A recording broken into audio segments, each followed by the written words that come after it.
Hey guys, this is Robert. He's my second cousin, I think. Yeah, I think so. I think that I don't know. Maybe I can put up a diagram of how family trees work. We can figure it out. But anyway, he's been kind enough to let me keep the bus at his place, and he's going to help me out with some stuff. Today, I was thinking, because I got to get up on the ladder and get the rest of the stickers that are above standing height. If you could use the paint thinner and get the goo off of the stickers that I already peeled off at like the standing height. Yeah. While I do the other stickers, I think that would be a huge help. And then, like after that, unless you you're calling it a day, because I know it's the weekend and you want to relax a little bit. It works. But if I've been busy all morning. If that goes quick after you get the goo off of there, just start sanding the bus down. All right. So it's just got to be kind of roughed up. I've been using 150 grit. Okay, no problem. And we can get that roughed up so that when we paint it, the paint will actually stick. I'm sorry. So then I'll get on that. Once you get the goo off, if you want to get started sanding, because then I'm gonna get the stickers off on the upper part with the ladder, and then I'll start getting the goo off of those when I'm done with that. Sounds good. And yeah, that's pretty much it. Goo and sanding. All right, goo and sanding. Yeah. There we are. We are gooing and sanding today. Cue time lapse montage.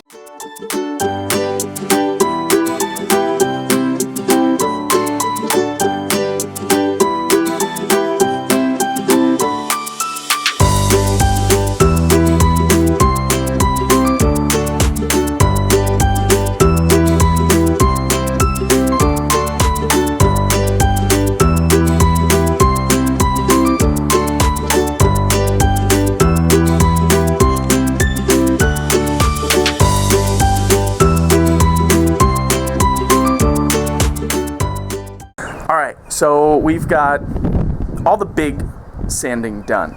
Now I'm gonna pull off some of the flashers, like up there, those little guys in the corner, like that. I'm gonna pull those off, pull off some of these panels and stuff here, because we're gonna roll on the paint, and we just want to make it as easy as possible for when that starts. And then I'm gonna have to sand some of like the detail stuff that I couldn't really hit with the automatic sander. So I'll pull off flashers like this guy here, and then we'll hit those sanding spots and start welding those holes shut, because I'm not gonna like put stuff like this back in. So yeah, here we go.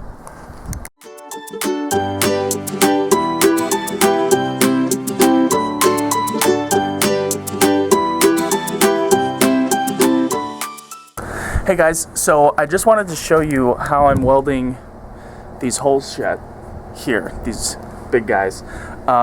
So as you can see, I've sort of taped in a little disc. So remember there was like the hood things that were coming out here.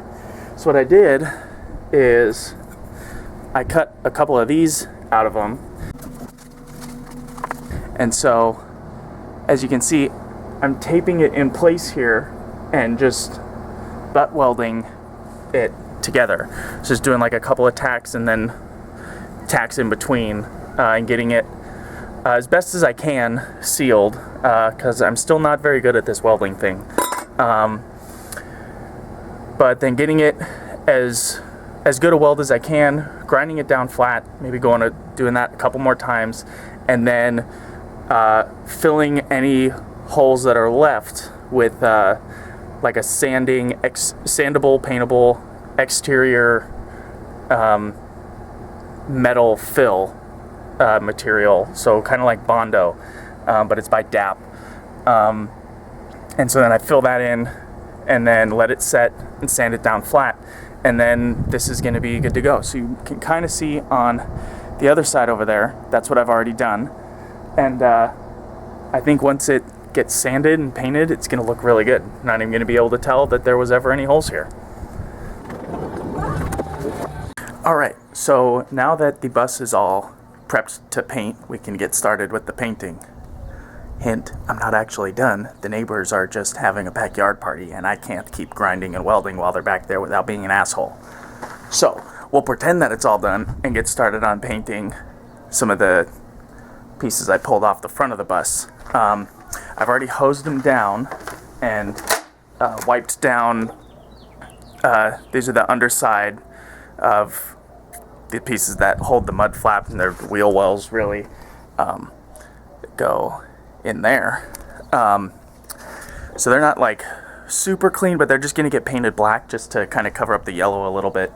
But basically I got these hosed down, and then I wiped them down, and now I'm going to wipe them down again with an acetone soaked rag. If you don't believe that those are actually clean because they still look dirty,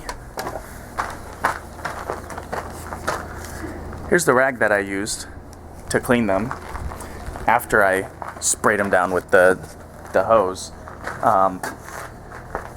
So that's about as clean as I think they're going to get, except I'm still going to do the acetone rag wipe to make sure that they're all really clean, and then I'm going to spray paint all of these black with some high heat paint that I picked up at Lowe's.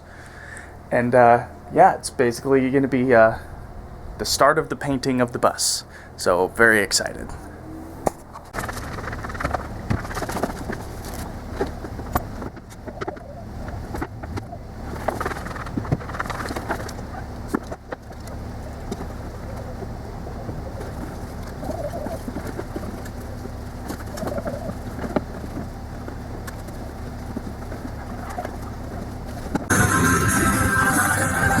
Ryan going to weld up some holes on his bus project.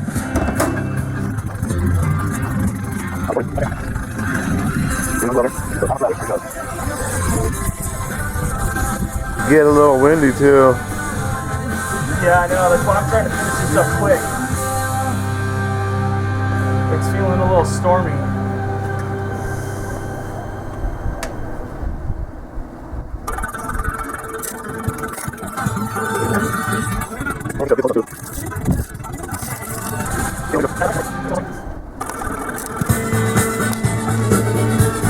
I put my face in there a little bit.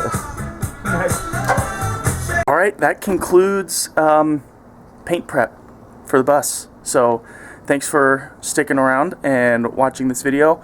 I'm not sure how long it's going to be because I feel like it's going to be mostly time-lapse. But I don't know. So hopefully this video is not too long. But if it is long and you stuck around this far, A+ to you guys. I really appreciate it. So yeah, next video we'll get this thing finally painted, and I'm really excited about that. I'm really excited for it to start looking like an RV. Yeah, just if you're thinking about going through this process, the prep work is a pain and takes a lot longer than you think it will. I thought I was going to get this whole bus painted this weekend, but instead I did more prep. So yeah, as always, hit the bell and subscribe, or don't, up to you. So yeah, I hope everyone has a great weekend, week, day, evening, whatever time you're watching this. So as always, take care.